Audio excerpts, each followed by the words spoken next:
Yeah.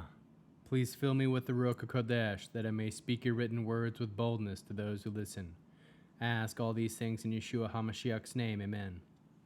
Before we start, we'll start with the Shema. Listen and obey.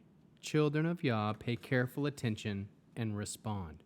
Yahweh is our power and authority. Yahweh works in unity with himself, and you shall act upon your love to Yahweh, your power and authority, with your thoughts and mind, with your entire body, and with all the muchness that you have. Luke 20. One day, as Yeshua was teaching the people at the temple, making known the good news, the head Kohanim and the Torah teachers, along with the elders, came up to him and said, "Tell us, what shmikna do you have that authorizes you to do these things? Who gave you this shmikna?" He answered, "I too will ask you a question. Tell me, the immersion of Yochanan, was it from heaven, or was it from a human source?" They discussed it among themselves, saying, "If we say from heaven, he will say, why didn't you believe him? But if we say from a human source, all the people will stone us, because they're convinced that Yochanan was a prophet." So they answered, "We don't know where he came from." Yeshua said to them, "Then I won't tell you by what shmikna I do these things." Next, Yeshua told the people this parable. A man planted a vineyard, rented it out to tenant farmers, and went away for a long time. When the time came, he sent a servant to the tenants to receive his share of the crop from the vineyard. But the tenants beat him up and sent him away empty-handed. He sent another servant. They beat him up too, insulted him, and sent him away empty-handed. He sent yet a third. This one they wounded and threw out. Then the owner of the vineyard said, "What am I to do? I will send my son, whom I love. Maybe they will respect him." But when the tenants saw him, they discussed it among themselves and said, "This is the heir. Let's kill him, so that the inheritance will be ours." And they threw him out of the vineyard and killed him. Now, what will the owner of the vineyard do to them? He will come and put an end to those tenants and give the vineyard to others. When the people heard this, they said, "Heaven forbid."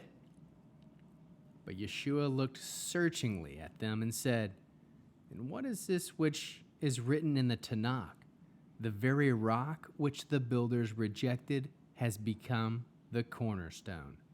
Whoever falls on that stone will be broken in pieces, but if it falls on him, he will be crushed to powder." The Torah teachers and the head Kohanim would have seized him at that very moment, because they knew that he had aimed this parable at them. But they were afraid of the people, so they kept a close watch on the situation. They sent spies who hypocritically represented themselves as righteous, so that they might seize hold of something Yeshua said as an excuse to hand him over to the jurisdiction and authority of the governor. They put to him this Shelah, "Rabbi, we know that you speak and teach straightforwardly, showing no partiality, but really teaching what God's way is. Does Torah permit us to pay taxes to the Roman emperor or not?"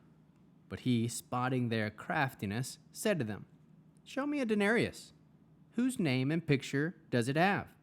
"The emperor's," they replied. And he said to them, "Give the emperor what belongs to the emperor, and give God what belongs to God." They were unable to trap him by anything he said publicly. Indeed, amazed at his answer, they fell silent. Some Zudakim, who say there is no resurrection, came to Yeshua and put to him this Shelah, "Rabbi, Moshe wrote for us that if a man dies leaving a wife but no children, his brother must take the wife and have children to preserve the man's family line. Now there were 7 brothers. The first took a wife and died childless. Then the second, then the third took her, and likewise all 7. But they all died without leaving children. Lastly, the woman also died. In the resurrection, which one's life will she be? for all 7 had married her. Yeshua said to them, "In this age, men and women marry, but those judged worthy of the age to come and the resurrection from the dead do not get married, but they can no longer die. Being children of the resurrection, they are like angels. Indeed, they are children of God." But even Moshe showed that the dead are raised, for in the passage about the bush, he calls Yahweh the God of Abraham, the God of Yitzhak, the God of Yaakov. Now he is not the God of the dead, but of the living. To him, all are alive. Some of the Torah teachers answered, "Well spoken, Rabbi, for they no longer dared put him to a Shelah." But he said to them, "How is it that people say the Messiah is David's son? For David himself says in the book of Psalms, 'Yahweh said to my Lord, sit at my right hand until I make your enemies your footstool.' David thus calls him Lord. So how can he be David's son?" Within the hearing of all the people, Yeshua said to his Talmudim, "Watch out for the kind of Torah teachers that like to walk around in robes and be greeted differently in the marketplaces, the kind that like to have the best seats in the synagogues and the places of honor at banquets, the kind that swallow up widows' houses while making a show of praying at great length.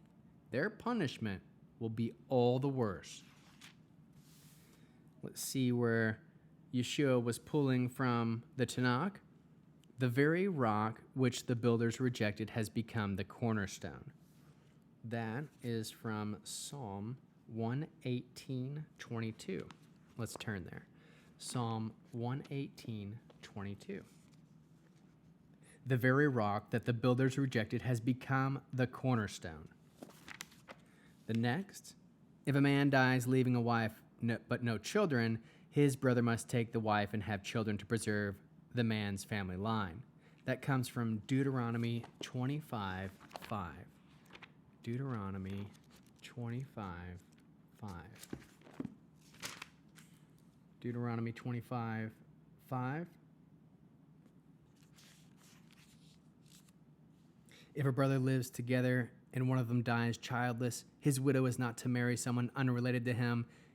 Her husband's brother is to go to her and perform the duty of a brother-in-law by marrying her." "The God of Abraham, the God of Yitzhak, and the God of Yaakov." That's from Exodus 3:6.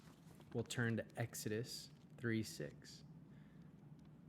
Genesis, Exodus.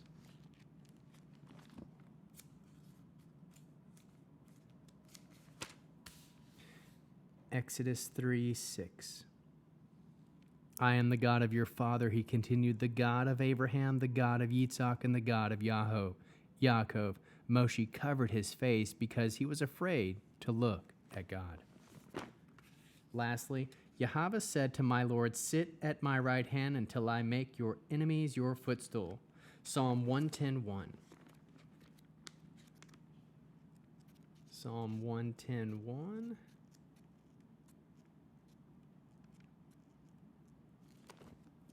Psalm 110:1, a psalm of David. "Yahweh says to my Lord, sit at my right hand until I make your enemies your footstool." How can we learn to love Yahweh, our Creator, after reading Luke 20? We can teach the good news to those around you.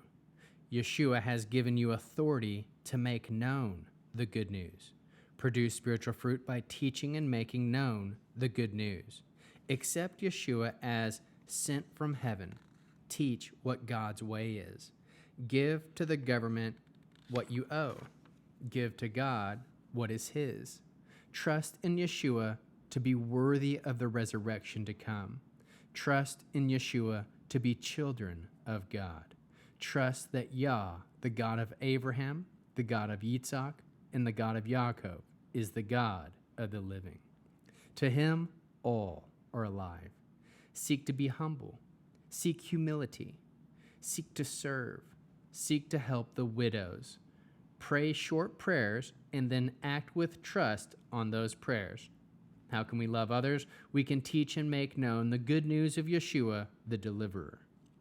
Produce spiritual fruit, love, joy, peace, patience, kindness, goodness, faithfulness, humility, and self-control.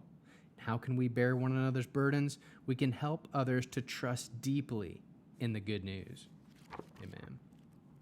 We'll end with the Arianic blessing because it's awesome. Oop, there it was. Yahweh will kneel before you presenting gifts, and he will guard you with a hedge of protection. Yahweh will illuminate the wholeness of his being toward you, bringing order, and he will provide you with love, sustenance, and friendship. Yahweh will lift up the wholeness of his being and look upon you, and will set in place all you need to be whole and complete. Amen.